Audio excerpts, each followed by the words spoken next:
আসসালামু আলাইকুম, কেমন আছেন সবাই? আজকে ঈদের দ্বিতীয় দিন। কালকে বরবাদ তো মানে বাংলা চলচ্চিত্রের ইতিহাসে সব থেকে বড় ওপেনিংটা দিচ্ছে হচ্ছে বরবাদ। এবং আজকে আমি নিশ্চিত সিনেপ্লেক্সের শো বেড়ে যাবে, 34টা শো তো এখান থেকে বেড়ে যাবে ভালোভাবে।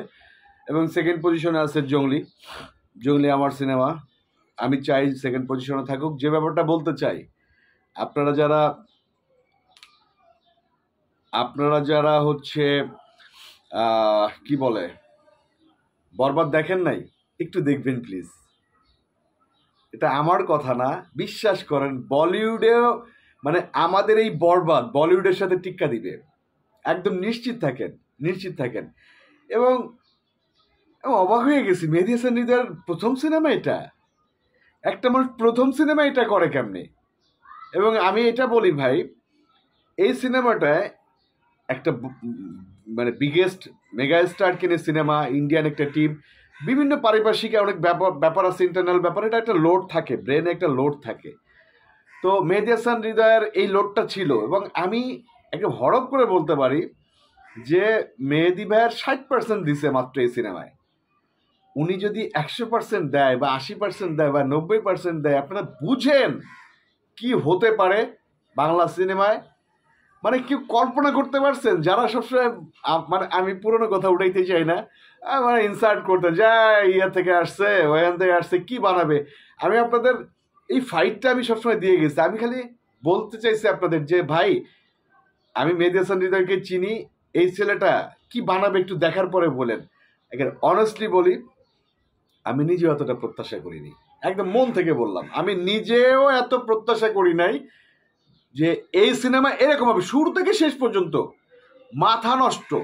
এবং আমি কালকে আমার সাথে মিশা ভাইয়ের প্রায় 2 ঘন্টা কথা হলো। আমি 2 ঘন্টার 1 ঘন্টা 98 মিনিট বরবাদ নিয়ে কথা হয়েছে। এবং মিশা ভাইরে বলছি যে আপনার কেরিয়ারের একটা সময় ছিল ওই যে ফাঙ্কি টাইপের যে ক্যারেক্টারগুলো করতো ভাইয়া, ইয়াং, এরপরে যে চিৎকার চেঁচামেচি যেটা বাংলা সিনেমা চায়, লাউড অ্যাক্টিংটা, মেথড অ্যাক্টিং গতকালকে যেটা করছে, আমি তাকে দেখতে চাই এইভাবে।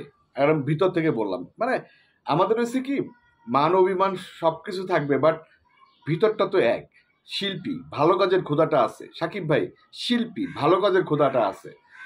কেমিস্ট্রিটা জমছে কেমন, বাবা ছেলের কেমিস্ট্রিটা জমছে কেমন। এবং মিশা ভাই one of the best acting করছে এই ইয়েতে, এই বরবাদ। এবং ওনার বলতে পারেন একটা যুগের সূচনা হলো মাত্র। কোন যুগ? প্রথম একটা যুগ ইয়াং একটা ক্যারেক্টার করতো, দ্বিতীয় একটা যুগ চিৎকার চেঁচামেচি লাউড অ্যাক্টিংটা, তৃতীয় একটা যুগ এই যে নাসিরুদ্দিন শাহ বা হচ্ছে এই টাইপের যারা আছে, আরে ইরফান খান, এই টাইপের যারা চুপচাপ, নওয়াজুদ্দিন সিদ্দিকী একটু ঠান্ডা মেথড অ্যাক্টিং করে, এইটার যুগ শুরু হলো গতকালকে। মিশা ভাই দুর্দান্ত করছে, মামুন রশিদ ভালো করছে। সাকিব ভাইয়ের কথা বাদ দেন ভাই, সাকিব ভাইয়ের প্রতিটা সিনই হচ্ছে অন্যরকম। তারপরে ইদিকা পাল, ইদিকার কথা বলছি যে এই মেয়েটা আসলে কৃতজ্ঞ থাকা উচিত আমাদের বাংলা ইন্ডাস্ট্রির কাছে এবং মেহেদী হাসান হৃদয়ের কাছে। এই টাইপের ক্যারেক্টার ইন্ডিয়ায় কোনোদিন পাবে কিনা জানা। ওর জন্মদাতা বাংলাদেশের ডিরেক্টর, বাংলা কথা, হিমেল আশরাফ, প্রিয়তমা, এইটা খাদান করছে ফাইন, বাট ওর জন্মটা বাংলাদেশ দিচ্ছে, বাংলাদেশের প্রতি ওর সারা জীবন কৃতজ্ঞতা থাকা উচিত। তো যে ব্যাপারটা বলতে চাই, আপনারা যারা না দেখছেন প্লিজ একটু হলে যায় আমার কথার সাথে মিলান। আমি নিজেও এতটা আশা করি নাই। মেহেদী হাসান হৃদয় একটা বলিউড মুভিকে চ্যালেঞ্জ করে একটা সিনেমা বানাচ্ছে। আপনারা অ্যানিমেল কেজিএফ বলেন না, দেখে আসেন এবং কম্পেয়ার করেন। বাংলাদেশি সিনেমা এত বিগ স্কেলে, এত বড় পরিসরে, আপনি বুঝবেন, আছে না, মনে করেন একটা কিল হচ্ছে, মার্ডার করতেছে, 22টা মার্ডার করে ফেলতেছে, আপনি কল্পনা করতে পারেন।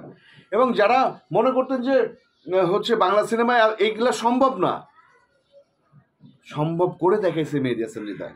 প্রত্যেকটা লোক, আমি নিজে আজকে আরেকবার দেখব, ঠিক আছে? প্রত্যেকটা সাকিবিয়ান তো একাধিকবার দেখবে, 8-10 বার দেখবে, এই ব্যাপারে কোনো আমার সন্দেহই নাই। বাট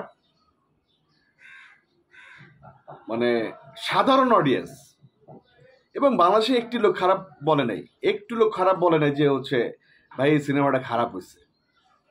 আপনারা যারা না দেখছেন ভাই দেখেন, কালকে মধুমিতায় আমি গেছি কয়টায়, আমি গেছি 2টা 2:30টার দিকে। এবং আমি যারা সিনেমাটা দেখছে, কিছুক্ষণ দেখছে যারা, ওরা বলতে ভাইয়া কি দেখলাম এটা। আমি বলছি কি দেখলি মানে? তো বলো যে ভাইয়া উঠতে পারবেন না আপনি, বিশ্বাস করেন আমি উঠতে পারি নাই এই সিনেমাটা দেখার পরে। এবং হাফ টাইমের সময় যে একটু আসে না, একটু অক্সিজেন নেয়, বাতাস টাতাস নেয় বাইরে, ওইটারও টাইম নেই। এবং মজার কাহিনী, ইন্টারেস্টিং কাহিনী হলো, যখন এক গল্পের বলা যাবে না, একটা সময় আছে মানুষ মনে করে সিনেমা শেষ, মানুষ উঠে চলে গেছে, গেটের কাছে দাঁড়ায় আছে। কেন দাঁড়ায় আছে?